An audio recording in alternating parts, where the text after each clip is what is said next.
As of Friday, more than 132,000 cases from 123 countries have been reported and close to 5,000 deaths.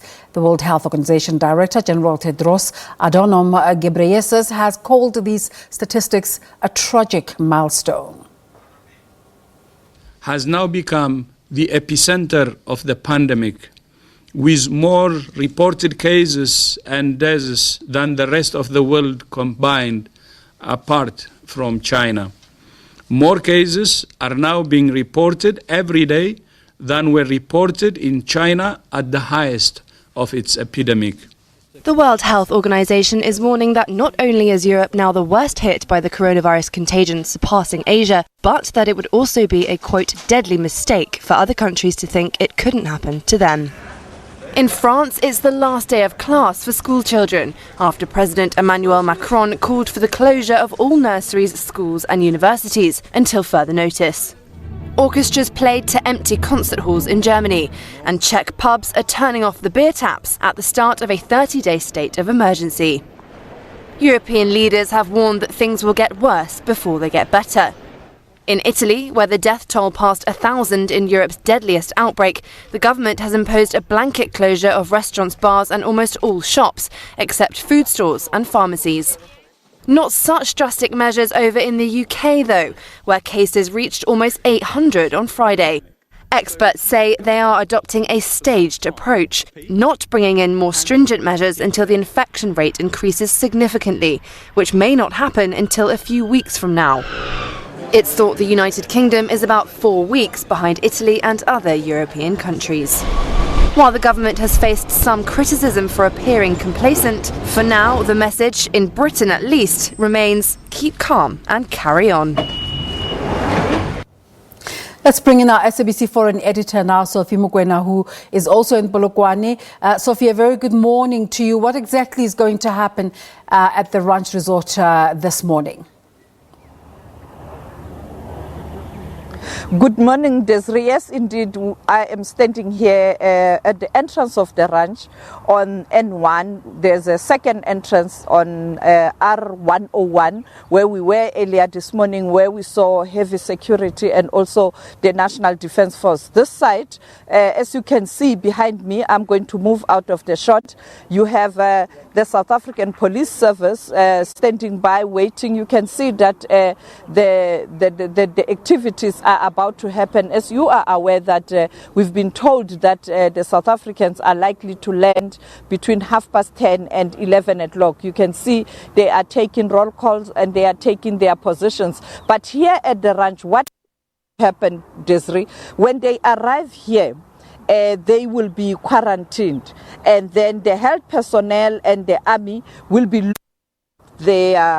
standing in terms of their health, and then the South African National Defence Force and the police will be providing protection at this ranch to ensure that no one gets in the ranch who is not designated to work inside here. Whoever gets in here clandestinely, he is or she is going to be quarantined. Daily checkups will be done to check for symptoms, to ensure that you don't have a situation where perhaps in later days these people or these South Africans are infected or one of them has got problems. So there will be daily checkups. These checkups will be conducted by the National Defence Force medical team, but also the Department of Health assisting. The fourth thing that's likely to happen is the isolation in case of any symptoms. If one or two people are found to be having symptoms, it's towards that season where many South Africans and many people in Sub-Sahara will be experiencing symptoms of flu because of the season. They will isolate such individuals. And then, of course, the group gathering will be discouraged. In other words, they will not be encouraged to be in groups, but they can't be forced not to, based on the laws of South Africa. You know, you negotiate decisions that you take.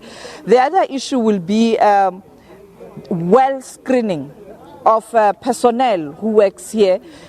That was done also yesterday. We saw a team of medical experts looking into whether the personnel of this ranch and people who will be working here are properly tested. The other issue is they will have access to Wi-Fi. The Wi-Fi, because they must continue to communicate with their families, but they will not be in contact with their families. The families will not visit the ranch until after 21 days when quarantine is completed and they are integrated to the society or to their respective provinces. And the last thing, they will be then told that much as they've been released, they must try by all means to ensure that they continue to observe the health protocols. Right now, I can tell you journalists are waiting to hear any minute from now, like the time in which the plane is going to land here at Polokwane Airport. And we have our team that side who will be bringing you those developments. But we are on the side of the ranch, and it is the entrance on N1. And then we also have the entrance in R101, where we were earlier this morning.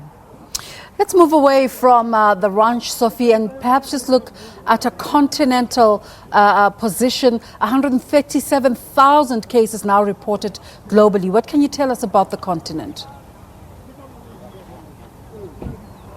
Well, in terms of the continent, we've been talking about East Africa, whether there's a case or are we likely to see a country reporting a case in East Africa. Yes, it did happen yesterday. Kenya has got one case, and we know that Kenya is part of the IGAD region, the Horn of Africa. You also have in the Horn of Africa or IGAD region, Ethiopia reporting a case. You also have Guinea indicating that they have a case there that was declared positive, and therefore it looks like now African countries are getting affected, or people from the continent, numbers are growing up or are going up in terms of the infections. But all these infections are external. In other words, these are people who have either traveled outside the continent or people who have visited the continent, particularly Europe,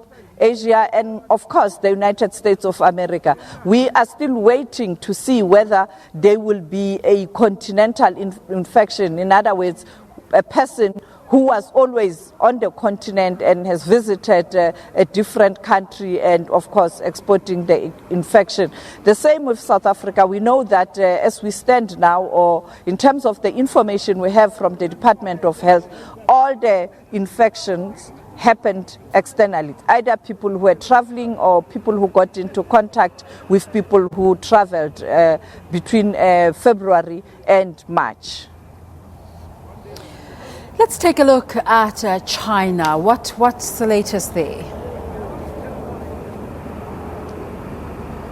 Well, we know that Wuhan in particular was an epicenter of the virus, or it is an epicenter of the virus. But it looks like they have worked very hard. They've been able to manage the situation. You know that they did build many hospitals, I think 3 hospitals specifically to treat patients and to ensure that they are able to isolate those who were infected with the virus. But we are told that the 3 hospitals have closed down now. We saw visuals from China, the health personnel leaving the area, and they were very excited, removing the masks, removing their protective gear, and it looks like China is managing the disease at the epicenter at the same time where South Africans have been evacuated from Wuhan. But also generally in China, China has worked very hard to ensure that they don't export this virus to other countries, particularly an African country. We still have to see or to hear information where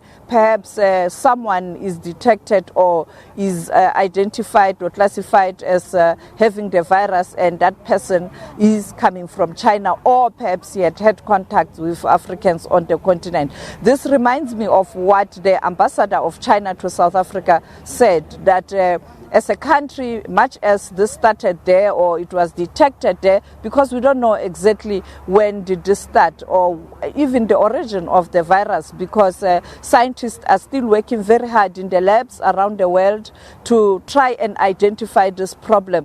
He said that as a country, China is going to ensure that it doesn't export or infect the continent, because if that happens, they will have a double problem, because you know that China is helping the African continent in building the infrastructure and also in terms of capacitating the African continent on skills development. So we are almost like a burden to China in terms of loans. Also, many African countries owing China a lot of money. Therefore, their program of helping Africa will be compromised, and it is for that reason they are trying to ensure that people leaving China are thoroughly screened, are thoroughly checked, so that you don't have a situation where the link is identified coming from China.